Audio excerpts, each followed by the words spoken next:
Who did this to you?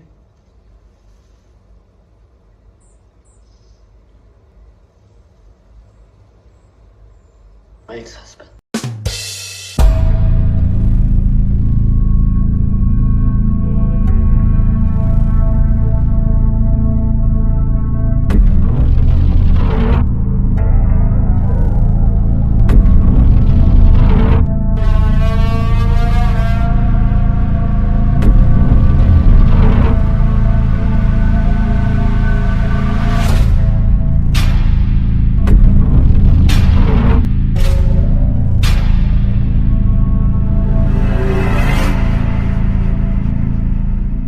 Hey guys, welcome back to the Blood and Black Rum podcast. I'm Ryan from Coldsploitation.com, and I'm joined with my co-host Martin. How's it going? Not so good, actually. I've been feeling like I may have the clap because I've got the burn. I got the burn in me. We're burning up today. And you know what? We probably should, well, it wouldn't have worked out, but we could have done this movie for the recent heat wave that we were going through, and burn might have made a little bit more sense. I guess the Canadian wildfires that are plaguing us right now in New York State with their pollution and you know, smog issues kind of go along with burn. Yeah. So It's great. It's you know, now that I think about it, if this is going to be a yearly thing up here, one of the great things about when the climate apocalypse comes and we're all Mad Maxing it out there, unlike those fucks out in the West, out in California and Arizona and Colorado, we have fresh water here. Not being that much, though, if Canada keeps fucking burning to the ground and polluting our good Great Lakes. They need to stop. It's very true. I did see somewhere that some Republicans were saying that it's terrorism. It's biological terrorism on that they have wildfires that just happen to be throwing up smoke. But they don't believe in that stuff anyway. Like, what does it matter? They don't believe that smoke is an issue for ecology. It's the sky. When I was out on my walk today, bringing the beer to your house, the sky tasted like a Slim Jim that's been left outside for too long in the sun, like like plastic smokiness. Yeah, I was gonna say s'mores, but I guess that's a little bit more no heady. You don't really want it to taste like burnt plastic. It's not a good thing. No, but anyway, we're talking about Evil Dead Burn, which just recently hit theaters last Friday as we're releasing this episode.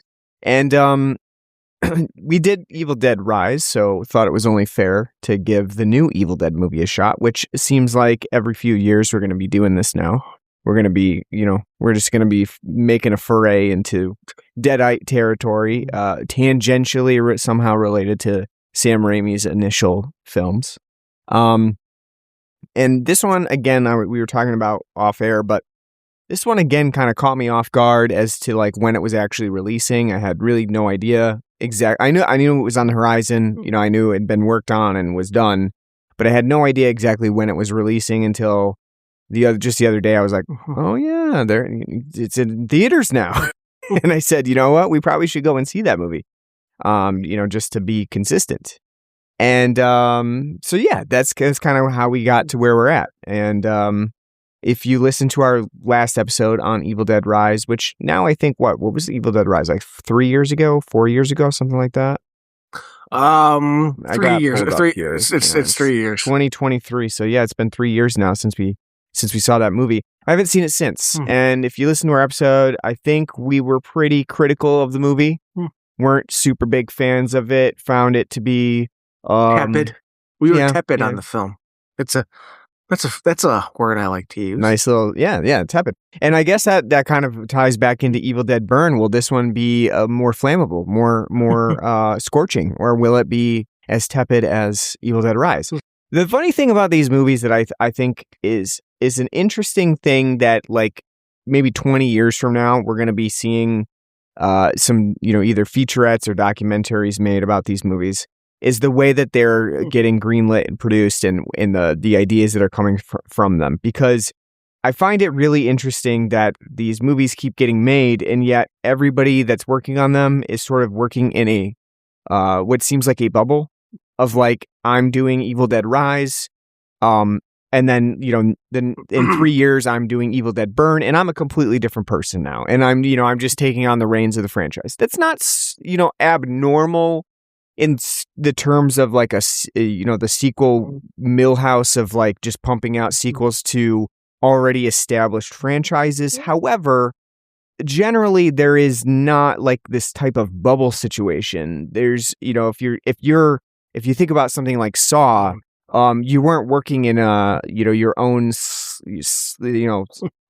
tight cubicle of like, I'm only going to be doing this particular project for Saw. Unless you're Chris Rock. Right. Unless it's Spiral. And then, yes, for some reason that was like an offshoot thing that they did. But other than that, yeah, that wasn't, it's not like super common. Or, I would say like any of the newer franchises, like you're not expecting to be working in like this really small, almost standalone capacity for the movies. And I feel like that's really entirely what is happening with the Evil Dead franchise at this point, is I think somebody is going to Sam and Bruce and they're saying, listen, I've got a great idea for this movie that kind of fits into the Evil Dead, world as a whole.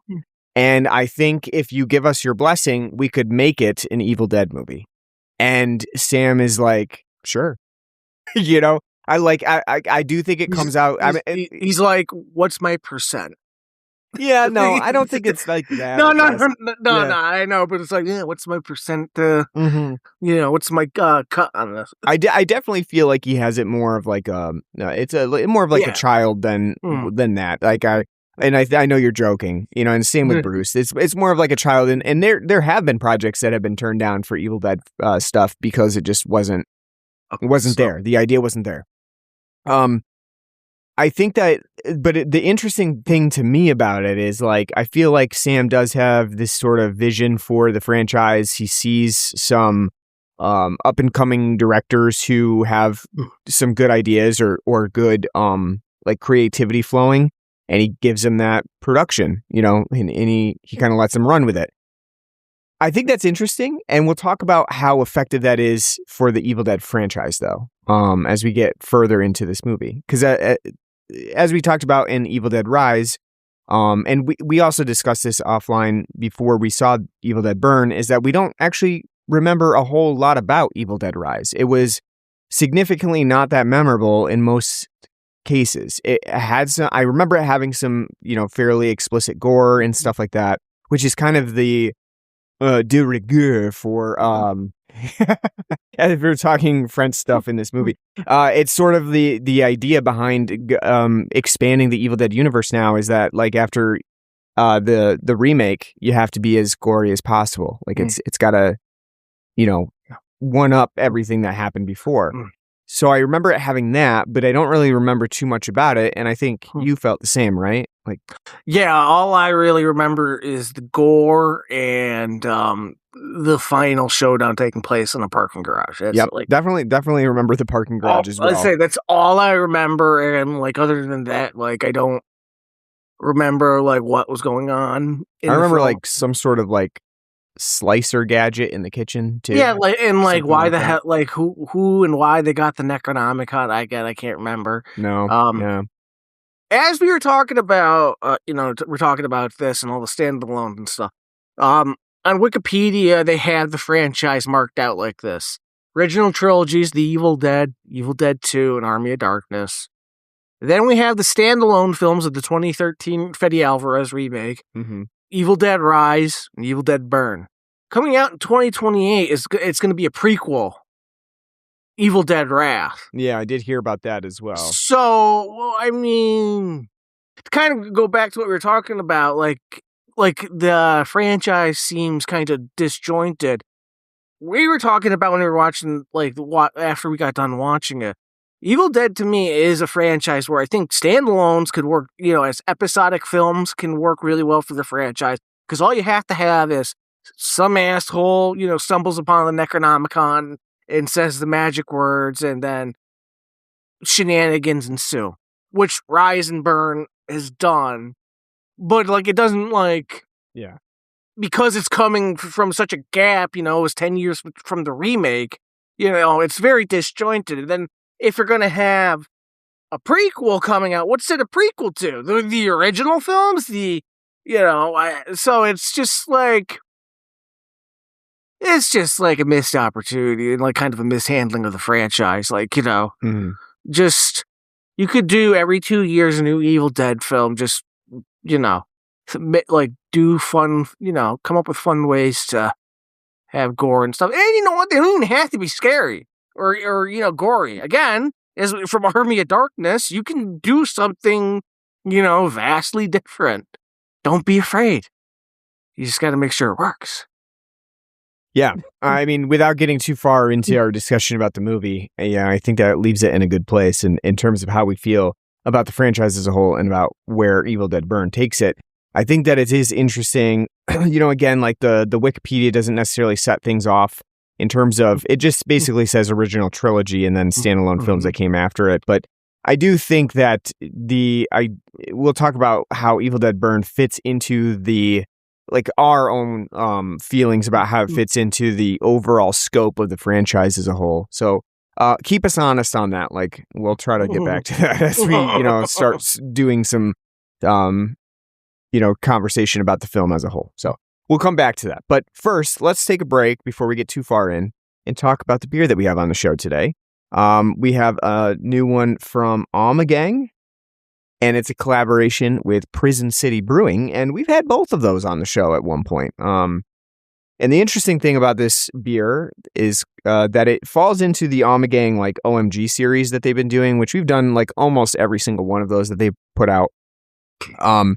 And this one is a collaboration in the Neon series, which has been a pretty, consistent collaboration series that they've been doing with different big and small breweries.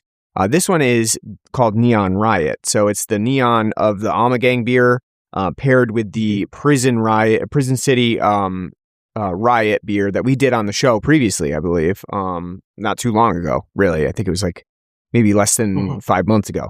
So it was a perfect opportunity to get that in there. And I will start with you. I'm curious about your feelings on this beer. Have at it.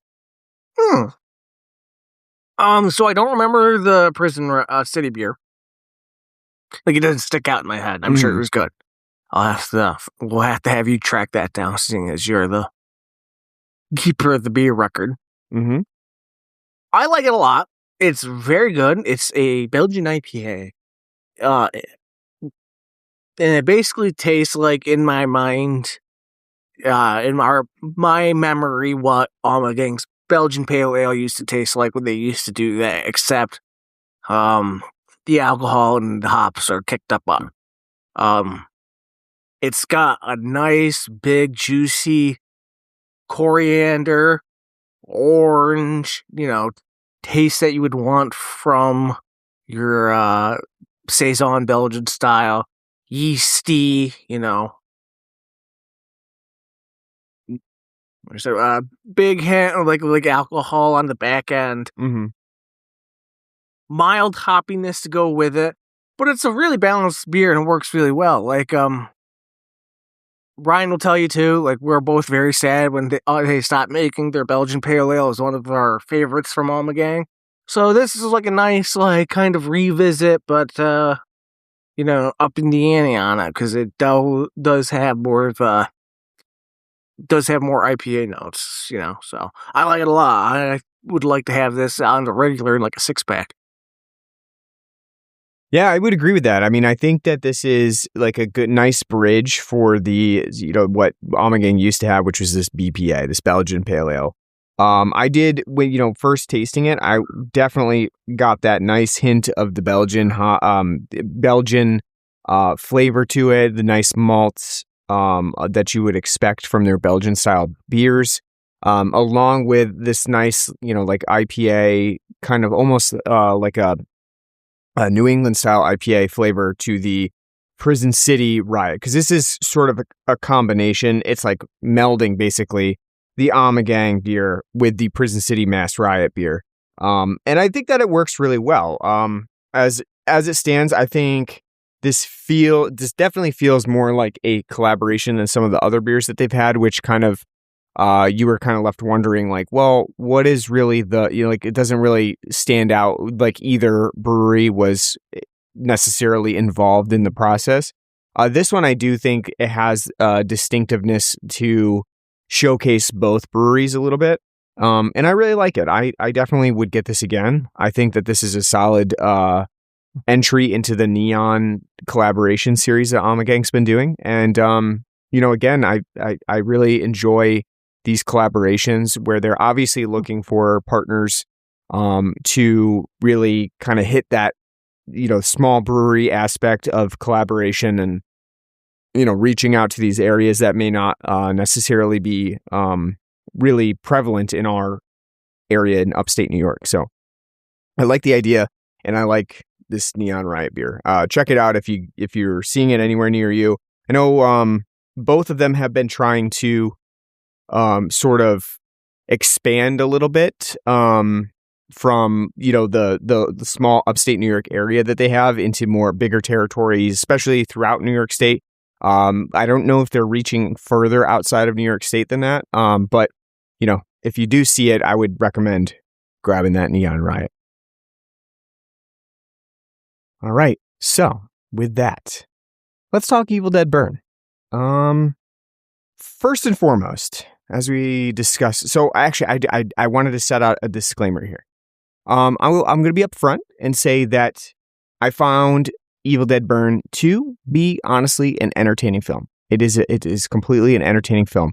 However, I do recognize that in the course of this discussion, I'm probably going to be fairly critical of the movie as a whole, and that does not necessarily mean that I did not enjoy it. But the criticism is leveled at the overall impact of how the movie plays out, and not necessarily how much I found it entertaining. So I do think that is kind of important, because at the end of the day, you go to watch movies to be entertained. And I think it hits those notes very well, but I'm going to be blatantly honest about things that I find to be not that great about the movie as a whole. So with that, I think that one of the things that kind of stands out to me about Evil Dead Burn that I want to talk about right off the bat is the fact that I do feel like, and we kind of mentioned this in the intro, I do kind of feel like this movie started out not being an Evil Dead movie. I feel like it was written with a very generic idea about something to do with zombies and familial life. And then they kind of said, you know what? This could be an Evil Dead movie. I don't know if you agree with that. Do you feel the same way? I feel like they did have like it set out to be an Evil Dead movie, but I definitely I get it, because it does have a lot of the stuff that happens is very indistinguishable from general zombie. Mm-hmm. Not that it is, but zombie slop. I was saying, to you when we were in the theater, the dad reminds me a lot of he's a carbon copy of the father from Resident Evil 7. Yeah, with how he looks and kind of trundles about the house. Yeah. So it does seem like they I feel they had an idea, and they wanted to make it Evil Dead, but they were having a hard time trying to get it down, but at the same time it totally doesn't feel distinct, as you were saying, it feels like it could be 28 days later, could be Dead Rising, could be right. it could be, there's it's so much here to where, and it's amazing too for a film that's nearly 2 hours. It feels like a lot of the time, that could have been spent on making it you feel more grounded in the universe, in the franchise, it waste away. Yeah, I mean, I think what I'm getting at is that I do feel like this movie almost started out, because it does have such a genericness to it at times. It does feel like the director, Sebastian Vanacek, is certainly pulling from a lot of sources for his inspirations. It's not necessarily a bad thing. I do think that it muddles the vision of an Evil Dead movie, though. I think, like you said, you can find shades of a lot of things in Evil Dead Burn. Resident Evil 7, 100%. The decrepit mansion style setting of this, which is, you know, pretty intimately set once you get through the first, like, maybe 45 minutes of the film and it kind of really settles in, is just like Resident Evil 7. You know, with the whole idea that this film, the house that they're staying in is just falling apart, and, you know, almost like you expect to see, like, oh, there's like weird little black inky stains over there in the corner, like you would see in a Resident Evil game. I think like that is obviously in inspiration. I think we see a lot of other inspirations, whether they're intentional or not. I'm not sure, or if they just kind of creep into the actual film itself. I'm not sure. Like, I don't know if they were intended, because sometimes they feel intended, sometimes they don't. Like, here's a perfect example. Later on in the film, there's a sequence where one of the Deadites is basically pulling the woman across like the wall, up the wall, over the ceiling, and it's kind of this nice little you know, complex shot of showing them on the floor and then the dragging, and it's kind of going up the wall, and then the camera pans out and you see them on the ceiling. And that's kind of like a nice little homage to Friday the 13th, you know, the final nightmare. I don't know if that's intentional or not, but it's like, it's there, right? And you can kind of see it if you want to. Salem's Lot is another big one. You know, the whole visitation to the window is like from the 70s. Salem's Lot is like one of those things that left an indelible mark on a lot of people, especially when they saw that TV movie. Is like very startling to a lot of people, and that's here to some extent. And I'm not sure if that's homage or just kind of like, hey, you know, we have this in the back of our head. It would be cool to do. You know, and then like you said, the 28 days later element to this is that I think what we've beat around the bush and we can kind of discuss right now is that the feeling behind Evil Dead Burn is that these are Deadites, but they really don't fit that well into the scheme of the Evil Dead franchise as a whole. They don't really look like Deadites. They don't have the same, I feel like they don't have any of the same characteristics that really would cement this to be an Evil Dead movie. And they really reminded me for almost most of the movie as a rage zombie, or whatever you want to call them, from 28 Days Later. Don't call them a zombie, whatever. They're suffering from the same rage virus as in 28 Days Later, because the way that it's played out is almost like you go through an infection process. You become sick like you would as a rage virus, and then you get very angry. And it to me, I don't really see that as being like Deadite-like. If you think about like some of the best elements from the original Evil Dead or Evil Dead 2, some of the more startling moments were that all of a sudden you might turn a character around and they're already a Deadite. And there was kind of, and to be honest with you, I will say that in the original Evil Dead movies, there was not really a formula for how someone turned necessarily. It was not like, just they just get possessed. Yeah, exactly. Yeah. There wasn't like a formula, but that made it even better because it wasn't necessary. Like you didn't need to explain it so much. You didn't need them to like have like a transformation of them. Like, I can't believe you would do that. It's like, you know, like, or you thought my son was an asshole. You know, like, right. You know, like there's no, you know, surprise to it because they're set up, like you said, like a rage virus too. You know. And I think like part of this film's problem, it being very long-winded, is that it does spend so much time kind of setting up this idea that like, here is how a Deadite turns, you know, with the dad being like a primary vector in the turn for the Deadites, and it kind of hones in on him for a little bit after a funeral sequence, and you kind of have to go through this process of he's effectively turning into a zombie, basically. I don't think that the film needs that. I think that should really have been excised, and that's kind of where I'm getting at, to the point where I almost struggle to think like the original intention of this movie was even to be in the Evil Dead franchise. It was more like they wrote a zombie-esque type movie. They said, you know what would be perfect if we put this in the Evil Dead universe? I think not only that, I was gonna say not only that. So reading from Wikipedia for the intro to see if you noticed it.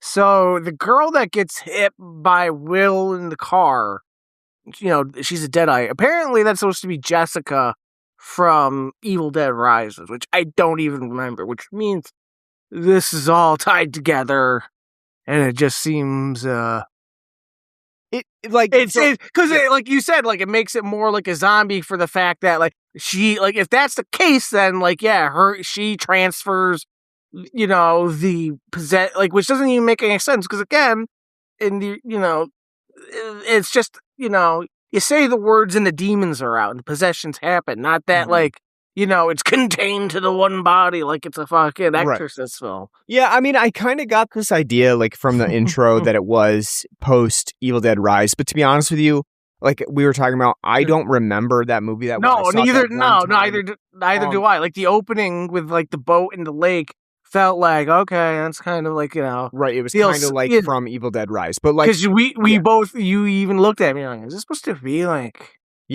because it was reminiscent, right? And it was like, oh, I remember it being on the lake and the letters rising out of the lake, and like that was kind of a cool intro, and I think that was really the only really reason why I even remember it. But to be honest with you, I think that is a problem with, and it showcases a problem with Evil Dead Rise too, is that it wasn't that memorable. I don't remember enough about that movie to even say like, to even have drawn my attention to the fact that like, oh wow, this is like the wraparound story of like being in there. I don't think it was that effective either. I think that in this case, the opening of this movie is sort of like the same as the knockoff person that you kill in a slasher movie, whereas like I would have expected it to be much less like inconsistent with the rest of the film. It just seems like it's packed in there for really no reason other than to like I was saying again, to make a wraparound to Evil Dead Rise that maybe did not even exist at any point. I feel like, because again, the transitions in the introduction are really, I actually found very bizarre, even when I was watching the movie, even before, thinking about the context of Evil Dead Rise, like the transition of her just waiting in the road until someone comes along to run into her, of it like immediately jumping from the lake to a nightclub sequence that like goes back in time, that we already see somebody hit her with the car. It all kind of felt really strange to me in the way that it was edited and set up. You do get to see a big ass though, so I guess like, props to the film for like some nightclub sequence that has a big ass in it. It's not a nightclub, it's a French restaurant. Yeah, well, because it looks like it's like a club and like they're dancing, and then like when you hear the family talk about like his French restaurant, it's like what fucking restaurant are you going to? Apparently, it has a dance floor and like ass eating. Did you see any escargot? I didn't see any escargot in there. Yes, it is. I do again. Like I find. That's like one of my number one criticisms is that the film just does not really feel like it fits well into the canon. Mm-hmm. And furthermore, what I feel like is that even though they did try to fit it into the canon, it more so feels like an offshoot of Evil Dead the remake.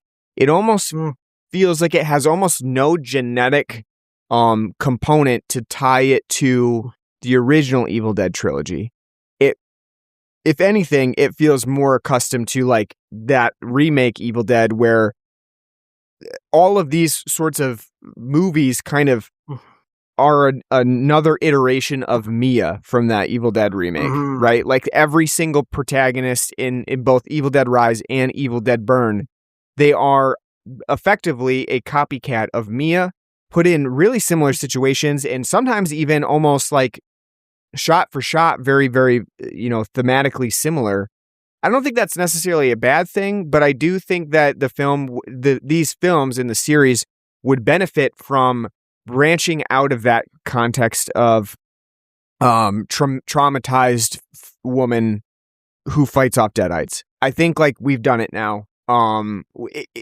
We go somewhere else with it. I don't know if you agree, but I think that it's kind of stayed its course, and we could use a different sort of narrative than what we've been getting for these movies. Yeah, make it more interesting because the whole. Well, no, you're right. No, I mean, just they have to make it more interesting because, like, if the narrative's like just going to be some dickhead jerk off finds, the Necronomicon, like, show, like, make it, you gotta, like, actually do more than just my Uncle Billy Bob Doopy Boo up in his laboratory found a book one day skipping rocks up in, in Michigan and. That is definitely a just sin of this like- movie of just like, like randomly it's just- my it's- grandfather has all the stuff in his attic. Like, Yeah. it's He's part of the cult to destroy the Necronomicon. yeah, they And it's just like were the cult lazy. of the Just like thorn over make here. it interesting. Make it interesting on how the fuck. Like if that's like you gotta make it like Are You Afraid of the Dark? You're gonna tell a story and make it interesting on how like you're in the predicament. Just assuming like every fucking uncle, everyone's got an uncle that's a fucking PhD and the occult. It's just so, Yeah. I do so, I like from a a narrative standpoint, you gotta try harder. You gotta do something And- one of the things too is I think like the intimacy of both films, right? Evil Dead Rise being set in a high-rise building, which on the surface sounds like it could be very cool. In practice, though, in that movie, it didn't make enough use of the actual high-rise apartment building to even really get the whatever you were looking for out of it. I think they kind of squandered that setting. But the intimate settings, like here in Evil Dead Burn, we're really, like I said, about 45 minutes in, we're situated into this very enclosed area of being in the mansion, and we do not leave it. And I feel like that is confining these movies a little bit too much.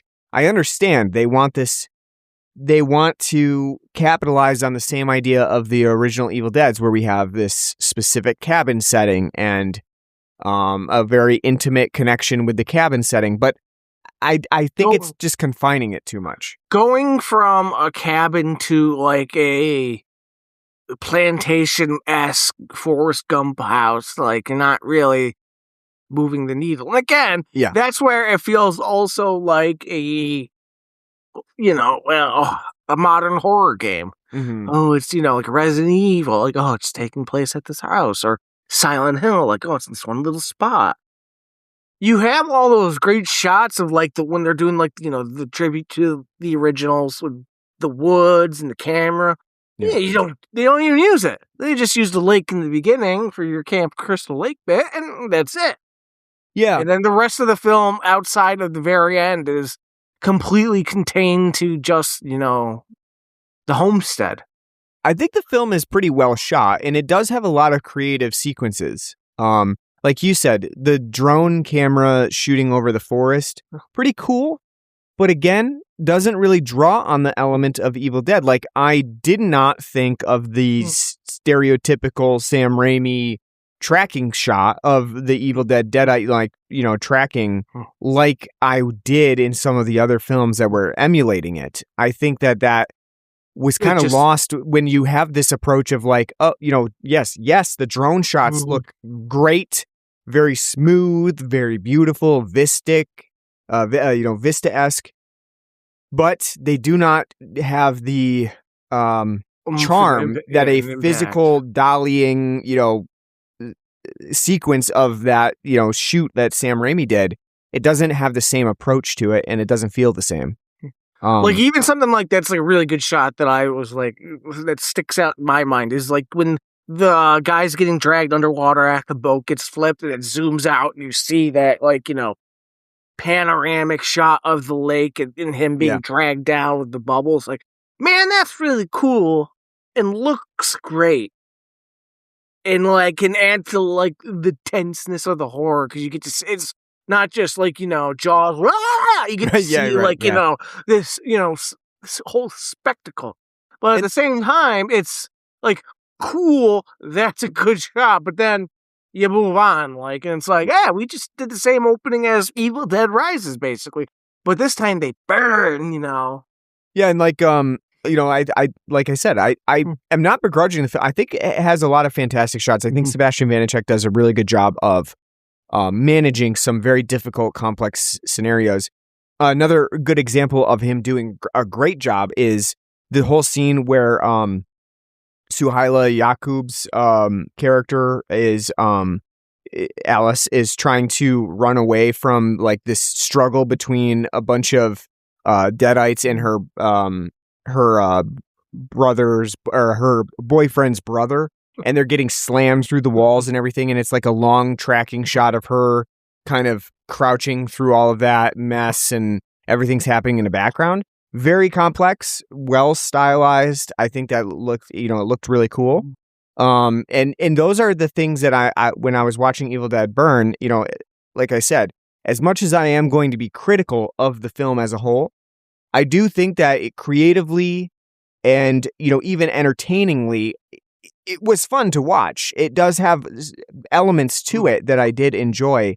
I'm like kind of conflicted in terms of how I actually feel about it as a whole, like cinematic experience, though. I think the best way to describe it is it's a spectacle.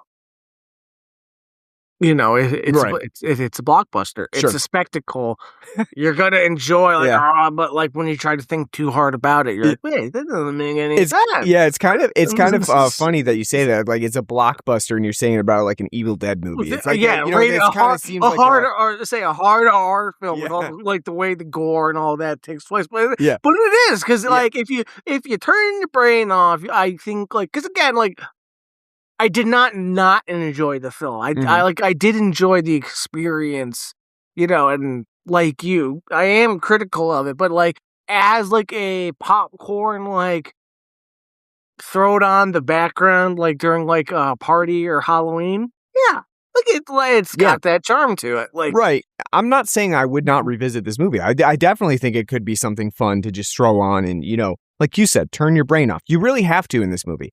This one of the we mentioned the fact that like the Deadites themselves don't look like you would expect a Deadite. Like they don't have any of the particular makeup that you would come to expect from a Deadite look. There's a very distinctive look. Ash vs. Evil Dead handled that beautifully by maintaining the distinctive look of a Deadite from movies that were, had ended almost 30 years ago and bringing them back for the series. This movie doesn't even try, which I think is part of one of my big complaints about this movie is that it doesn't even try to manage the Deadite look in a way that you would find consistent with some of the other movies. It's really bizarre to me that they didn't try to do that and get the Deadite look down at least to the extent that like it, like I would say it doesn't even match Evil Dead Rise that well, which is, kind of weird to me that they didn't even try to do that. Like it's very bizarre, and that's another reason why I feel like this maybe didn't start out as an Evil Dead movie. But the other thing that bothers me is the inconsistent lore of the idea behind the Necronomicon, the Kandarian dagger, and the phrasing that you need to say to summon the demons. I know what it is. Do you want me to say it? What? The phrase. Oh, no, I don't think you should say it. I don't want to summon any. Ready? Okay, ready? Clock 2. Verada. Necktie. Yeah, I think like the movie itself recognizes all of these elements, right? The Necronomicon exists. You need to read from it. You need to read the special phrasing to bring the demons out. Yeah, how did Uncle Timmy have the Necronomicon read it out too and have all the copies of the shit if, from the last film they had it? This is like, the silly stuff you think about when you're just like, how? And not only that, but like now the Deadites are already out, but then the film makes a pretty big point of showing her nearly reading the phrasing again. Like, what would that do? Like, double your money of Deadites? I mean, I'm not. There's a port, like I was saying when we were watching it and seeing it in theater. Like, there's a portal on the other side. Like, they have a line set up. Like, no, send them in. They said it. Go. Like it is silly. Like I do think like I said, like as like a standalone episodic, like even if it is connected to Rises, right? Even if it is, and like they're going to keep connecting them, right? It can work. I think the idea of like summoning the Deadites and then like for Will, because he was burned alive in the car wreck and then cremated, tying like the Deadite curse that he got from it to that to make a unique super Deadite to be your villain, I think that's fine. Like, I think as a gimmick, it works.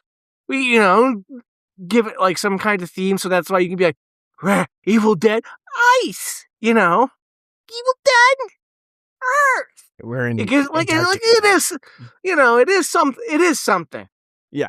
So I don't have a problem with that, but like for the rest of them, like, yeah, no, they don't feel like Deadites, because they're, like, the film tries to have fun and be funny at times, and it works sometimes, but like, they're not joyous, loving Deadites, they're not, Yeah. like, when you think of like Evil Dead 2 and 3, like, cracking jokes, and like, as Ash is getting like his ass whipped around and thrown through the chairs, you're hearing like fucking Scooby-Doo, Hanna-Barbera noise, like boing, boom, boom, and to add to the humor. And here, it's like, oh yeah, no, she just got powerbombed from fucking 10 stories up.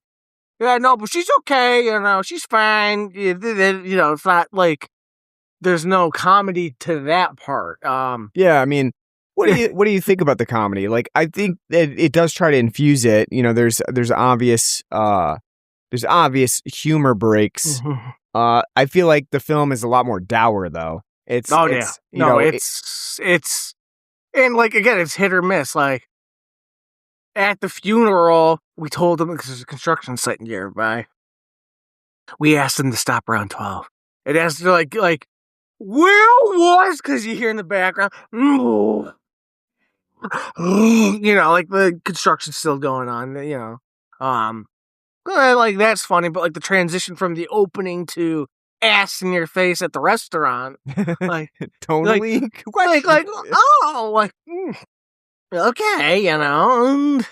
I definitely like. I think I'm okay with the movie being dour, if it pulls it off well. Because if you go back to the first, the Evil Dead, that film is actually fairly serious. Yeah, no, it is. I actually found, when I first watched that movie, I actually found it to be a fairly creepy movie. Like, especially, when you have, Deadites coming out of the basement, and kind of like, it has this very specific feel to it that is like kind of humorous, but also a little bit on the spooky side. And I think it's, it's a product of not just the time, but like budgetary constraints and everything. Because again, once Sam got the budget, Evil Dead 2 is basically a remake of Evil Dead, and he makes it more slapstick and cartoony. Right. So and yeah, I think like this film kind of lacks that, though. It's really dour, and the storyline itself is, intentionally more serious. It follows kind of like this Evil Dead Rise element, and even the Evil Dead remake, of really trying to tackle a particular issue in its theme. I'm still okay with that. I think where Evil Dead Burn kind of loses me is the fact that it like one of the characters who gets her head smashed in like repeatedly in a really brutal, display of violence. This film is equally smashing you in the head with saying, do you understand that we're talking about, female abuse and like, domestic abuse? Do you get it yet? Do you get it yet? Because like, if you don't get it yet, even the final line in the movie is going to make sure that you are left bludgeoned with this theme in mind. And I don't believe it, because who could look at Sofia Jacobi and be like, throw a pot of water at her? Yeah, and that's like kind of the idea of like the burn in this movie, right? Like, is from the movie's title, even it all relates back to this idea of domestic abuse, which is fine. I'm not saying that those stories aren't important to be told. And if Evil Dead Burn had tried to tell that story in a more manageable and less explicit style, I think it could have worked. Because again, these movies are predicated around trauma and how that impacts people and how it like kind of spreads through the family and spreads through people. And it's sort of the same idea of like being possessed by a deadite, that like decrepitude kind of runs through everything because of this trauma. Fine. I'm okay with it. I think where the film goes way off the rails is that it like has to come back to it literally every time. The characters have to, just expressly, exactly. I think like we didn't need to see a flashback of her being, burned with the boiling water when they were having 4 times, fight. yeah. Well, even if it was just the one time, you don't need it because you can, from your own viewing experience and because at the funeral she's with Will's parents, his family, not hers, and so you get to see through the interactions leading up to what happens in the film, like that you can draw your own conclusions. Like, I don't know, would Will be a son of a bitch? And then you see his, his dad, before he gets corrupted by the Deadites. Mm-hmm. Yeah, being a surly, miserable sack of shit. Yeah. Ta-da! There you go. Like you don't. No, yeah, it's way overpowered in this movie, and it is like I just feel like it treats the audience like an idiot. Like, I know you're here to see all the gore effects, and we've got those for you. We've got those in spades for you, but we want you to take something away from this too. So here's this domestic abuse storyline that almost infantilizes it. Let's be honest. It like, takes it from being like a serious topic to being almost comical at the end, when literally the protagonist at the end, they say, "Who did this to you?" And she says, "My ex-husband." And that's kind of the thought that it leaves you with as the paramedic is like, "We're not going to whisk you away in the ambulance to the hospital after you have really injuries to every single part of like your major body parts." Ma'am, you have blood coming out your asshole and yeah. It's just like, who did this? Yeah.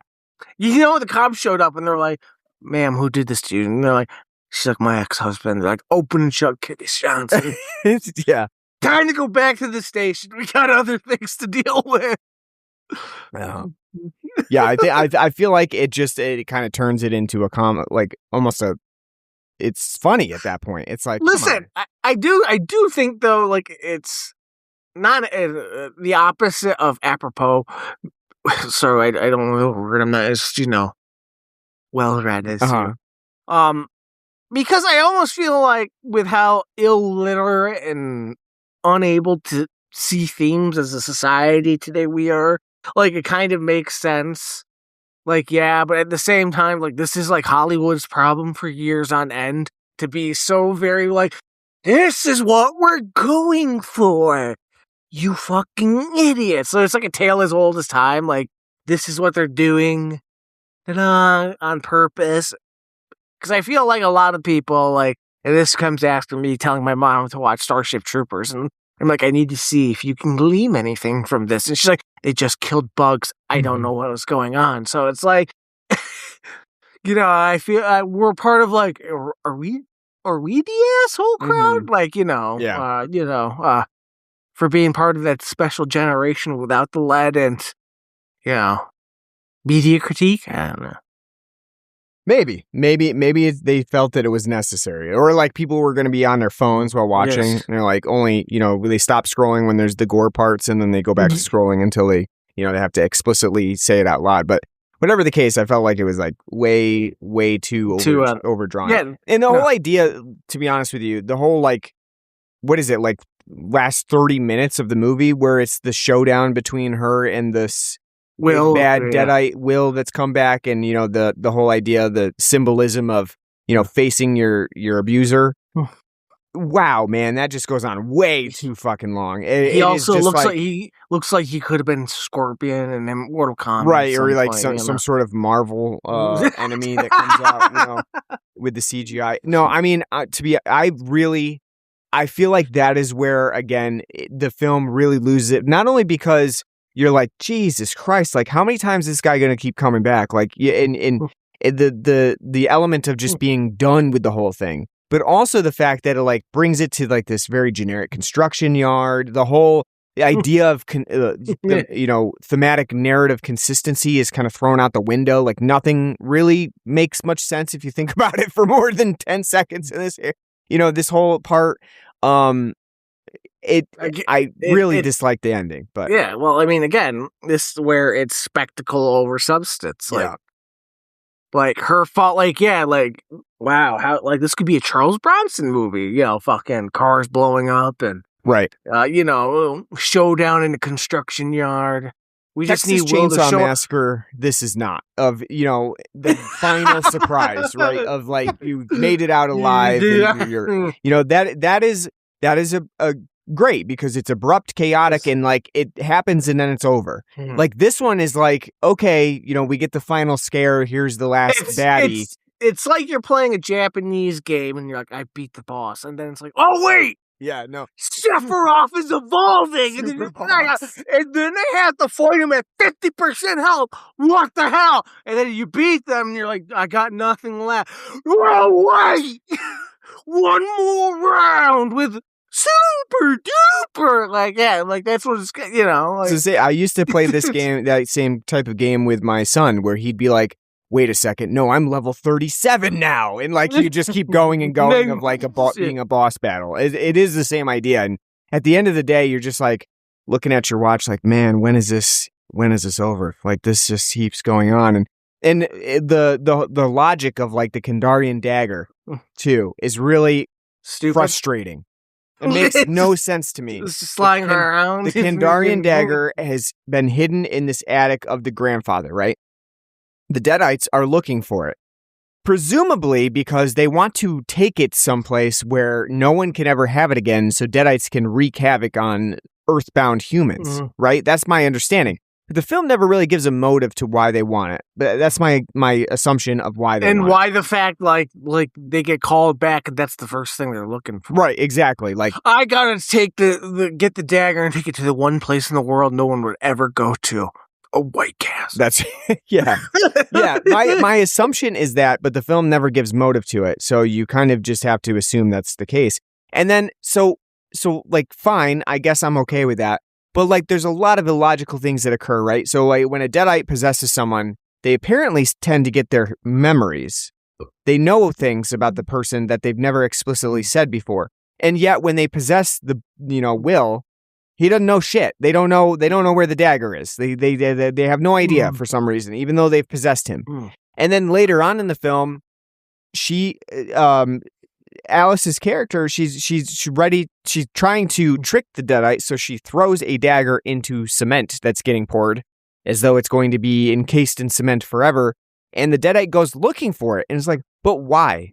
The Deadite should be like a pig and shit in that, right? Like, he should be like, open and shut case. Yeah, you should be like, okay, great, it's encased in cement. No one's gonna fucking find this thing. It's great. We're done here. And yet, no, that's not. Like, there's no logical motive to what the Deadites are doing. And I would prefer if the film had no motive for them and they were just fucking around again. Like, right? Like, because in most of the other films in the Evil Dead franchise, the Deadites are just fucking around. They love to just mess around. They're just asshole ghosts. Yeah, exactly. It's just like, they love to do this shit. They love to be obnoxious, and that's what they do. And I don't think we need some grandiose motive of like, we need to get the Kandarian dagger because we're going to do this, and then they have like a itinerary of things to do when they get out of the Necronomicon binds. I don't think we need that. So that bothered me too. That's just another little thing that didn't sit well with me. With that said, I would say that the gore effects are probably the film's best highlights, right? Like, Agreed. it's very creative. It has, it kind of, again, tries to up the ante of the already high gore content that the Evil Dead remake had and Evil Dead Rise had. And it does it in creative ways. I will give it that. It is very creative in the ways that it does it, and it's very brutal and mean-spirited. Do you like that about the Evil Dead movies? That's mean-spirited? Well, like the brutality, the gore, the emphasis on gore and stuff like that. I don't think it has to be. I mean, to be honest with you, I don't really think that it was a driving focus of the franchise until, Fede Alvarez 2013, you know? Because I wouldn't say Sam Raimi's trilogy is overly gory or anything. Like, I'm fine with, like, if that's what the franchise now is, like, if it wants to be, like, how can we one up and make things like, gory and have these inventive kills and stuff? Fine. Like, for me, it's not like anything that's, a plus and it's not a minus. Like, if you're going to do it, just do it well. Because as we said on the podcast a million times before, but it's not like it's going to happen with this franchise. Yeah. Imagination is the most powerful tool when it comes to that kind of stuff. So, the things you can imagine what get done, you probably could, do a better job than what they do. So, like, in this film, there are good moments of that. But at the same time, there are bad moments of that. Having the one guy fucking fall on a dishwasher and forks and being impaled by them is fucking stupid. You don't have that. You don't have that in your apartment. You don't have a dishwasher that's just full of knives sticking up haphazardly. I'm the dishwasher. Well, one thing that brings up a really good point. I didn't mean to jump You're in fine. there. No, you're good. Go for it. As I've been accused of doing, of talking to other people outside of the podcast. Trying to be more mindful of that. No, but the one thing that I found myself being excessively annoyed by was the fact that this film is like Chekhov's Evil Dead, in that literally every goddamn shot is like a glaring, almost highlighted shot of like some particular object that's going to play a role later on in the film, like the pocket knife, the corkscrew, the dishwasher, it's literally everything, to the point where you're like, okay, what is not going to play a role in the later part of this movie? It's like you're watching a wrestling match and it's a tables and ladders and chair match, and you're like, oh, that Jim Ross is sitting there going, Kane's setting that table up. I wonder what's going to happen. And then, nothing happens. And then 15 minutes later, oh, Jeff Hardy puts Kane through the table. Oh, God, he prayed for his sins. It's like the same thing. It is. The only thing that it could have had more obvious is like if it had a Mario style item inventory that showed up on screen. Like, he takes the corkscrew and it was like in red or something. The way that Japanese games do that, where they highlight special items. That's all it needed, because the film is it does this repeatedly, over and over again. It's subtle nods, this is going to happen sometime. When you least expect it, we're coming back to this, and it's I expect it. There's no, you're not doing a good job. Sussing it out. You're literally like, I'm going to stab the dog with a fucking corkscrew. Right, yeah. Not when everything is like that. Not when even the funeral caretaker's earpods are fucking Chekhov's earpods too. You know what I mean? It's at a certain point that really loses its luster when you do that every single time. That really frustrated me. That guy loved to cremate people, though. Yes, he does. Yeah, he does. He doesn't really like any other part of the job, but dancing around and cremating people. It's awesome. Also, let's talk about, because you mentioned it, the fucking excessively gigantic coffin that dude had for no other reason than to be burned up in it.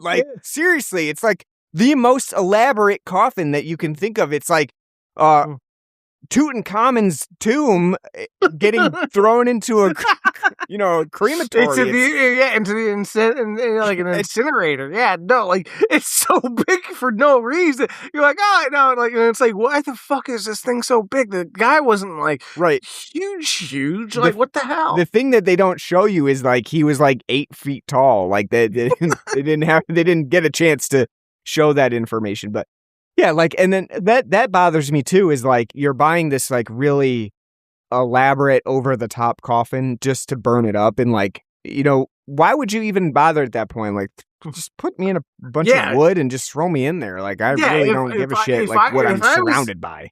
If I was to tell family like I want to be cremated, if you spend like a shit ton of money on a goddamn coffin, fuck, like, no. Yeah, be smart. Especially just to burn it up.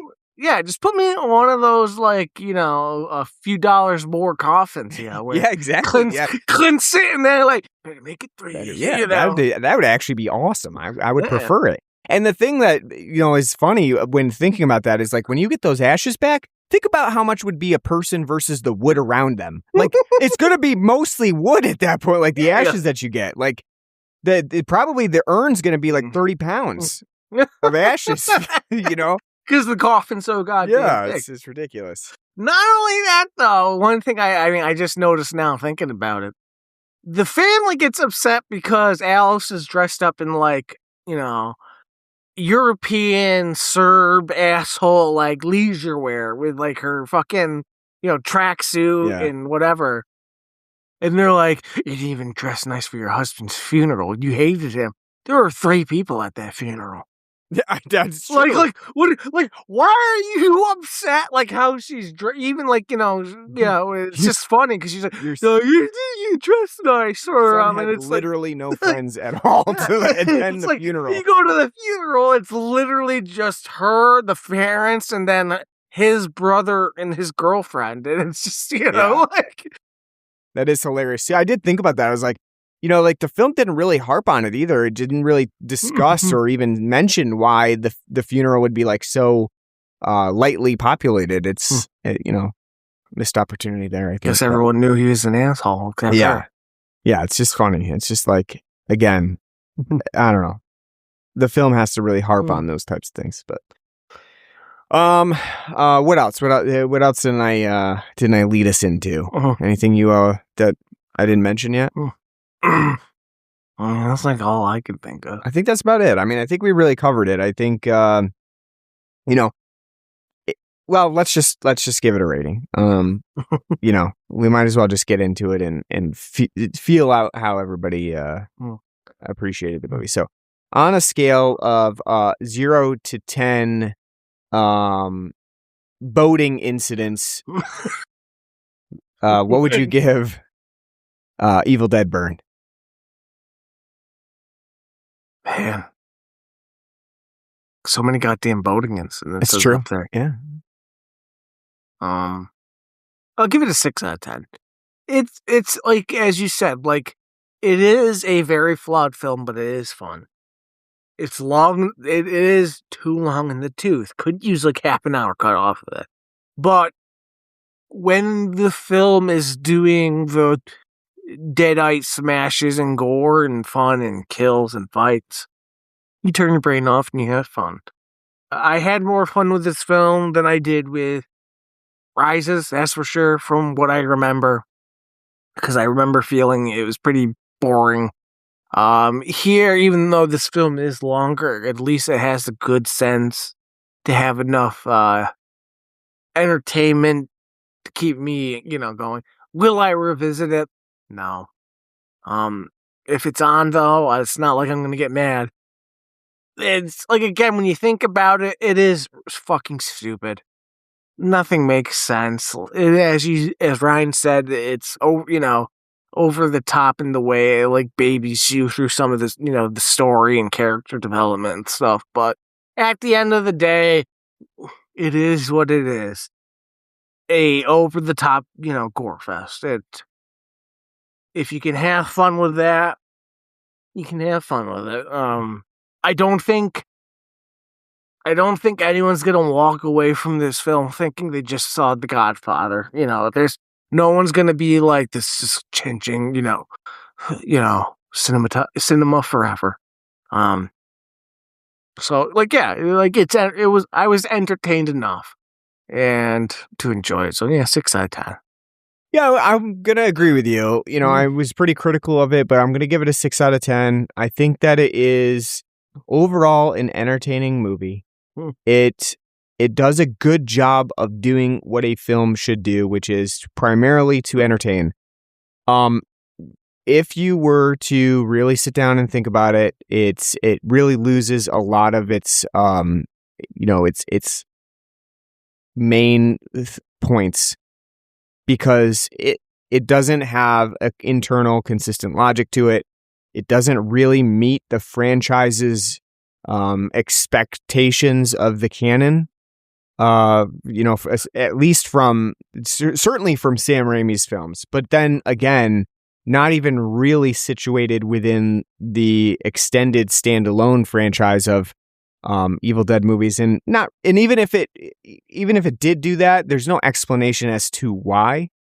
So it really feels like a missed opportunity, and to me really seems like a tenuous connection at best to the Evil Dead franchise, almost in the same sense of some of the other films that have had a like Necronomicon in it, or like a tangential reference to the Evil Dead. It is almost more like that than it is an actual Evil Dead film. Again, I don't think that's like make or break for people to like the movie, but I do think that it does feel weird, and I think that tonally the movie is really kind of almost too dour for its own good, in the sense that it's so focused on getting this trauma and abuse theme out that it really it almost refrains from having a fun time. It's brutal and mean-spirited, and normally that would also kind of harken to like a more fun experience, but like the movie is kind of also not fun on purpose. So it's just kind of a strange blend of those feelings. But still, I enjoyed watching it. I don't think I'll revisit it often, but if it was on, I'd probably watch it, and maybe in like just throwing it on for something fun to have on in the background would be fair. But I don't think it's like the best in the Evil Dead franchise, and I do think that probably still the Evil Dead remake is the better of the newer films that have been released. And I do think this one minimally tops Evil Dead Rise. So 6 out of 10 for me. All right. So that's Evil Dead Burn. We also forgot to mention that when we went to see this movie, it was Monday afternoon, literally only 3 days after the film released. We were the only ones in the theater. So that was great. Yeah, it was nice. I'm just saying, I'm surprised there was literally no one else there. So that was an experience. All right, so what's next? We had a couple things that you want to do. You wanted to do potentially a Mel Brooks film. You wanted to do. I mean, we're getting close into 80s action month, so I mean that is true. I would love to do a Mel Brooks film for his 100th birthday. I would like to do the new Spider-Man. Sure. And I think you also wanted to do a Sam Neill tribute. You're right, a Sam Neill tribute. Lots of things. So who knows? We haven't done Jurassic Park. You know what we're going to do? Jurassic Park 3. Why? Fuck you. That's why. That's right. You get William H. Macy. Event Horizon would be pretty fun too. There is a film a Sam Neill film I would love to do. It's 2010: A Space Odyssey, the sequel to 2001. Mm-hmm. Because I've never seen it, and I'm curious to how that is. Because I think it's supposed to be underrated. Gotcha. And 2001: The Space Odyssey is one of my favorite films. Interesting. So let me see. It's 2010 something. I'm trying to second. Yeah. When was that released? Like 1984. Oh, okay. Yep. Kubrick had nothing to do with it. Yeah. So lots of stuff on the agenda for potential stuff. I know, and then we have future. we're going back to our hot action month, 80s. Well, not 80s, but just action month. Yeah. 2010, the year we make contact. Is that what you're talking about? Hold on. Because he's not in that. If you are, Sam Neill Are is you not serious? in that. I thought he was. Nope. Well, goddamn. Yeah. But anyway, so yeah, we'll be back. I don't know if we'll be back next week or taking taking a week off. Oh, but it's Roy Scheider. Yeah, it's Roy Scheider. That's who. Damn. Well, point still stands. But yeah, I think and John Lithgow, a nice and young John Lithgow, and Sure. Helen Mirren. Yeah. I think what we'll do is we'll take a week off. We will do we'll do one more episode, and then we will be jumping into August for Red Hot something summer. We haven't yet decided which decade we're going to be doing. If we're doing 80s, 90s, 2000s, could we go back to the 70s perhaps? What if we just did the Expendables? Yeah. Like, who knows? The sky's the limit on what we could do. So we're going to think about that. We're going to mull over that. But if you do have a suggestion, you can let us know, like what you would like us to do. Oh my God. There's 4 Expendable movies now? Yeah, they did quite a few. I had no idea they did a 4th one like a couple of years ago. Yep. So, with that, let us know what you think. And you can find us on pretty much any podcast app you can think of. We're on Google Podcasts, Apple Podcasts, our home base is Spotify. Actually, I don't think Google Podcasts is a thing anymore. I don't know. Whatever you use, we're on it. So subscribe to us. It's part of your saying. That's right. Subscribe to us. Leave us a nice review. We're on Facebook and Blue Sky. Search for us on there. Blood and My Crumb Podcast. You can follow us. Do whatever you do on those social media apps. And we also have an email address at bloodandbycrumbpodcast@gmail.com. Write to us. Let us know what you don't like, what you do like, what kind of decade you want to see us do for Red Hot Summer. And we'll certainly take that into consideration. You can donate to us on our Patreon page at patreon.com/bloodandbycrumbpodcast. Anything you donate goes back towards beer, so we appreciate that in advance. Thanks for listening. Red Brown's still alive. Yeah. Nice. Good for him. Thanks for listening. Hope you enjoyed our episode on Evil Dead Burn. Let us know if you saw it, what you thought. Other than that, we will be back in a couple weeks for a new episode, and until then, take care.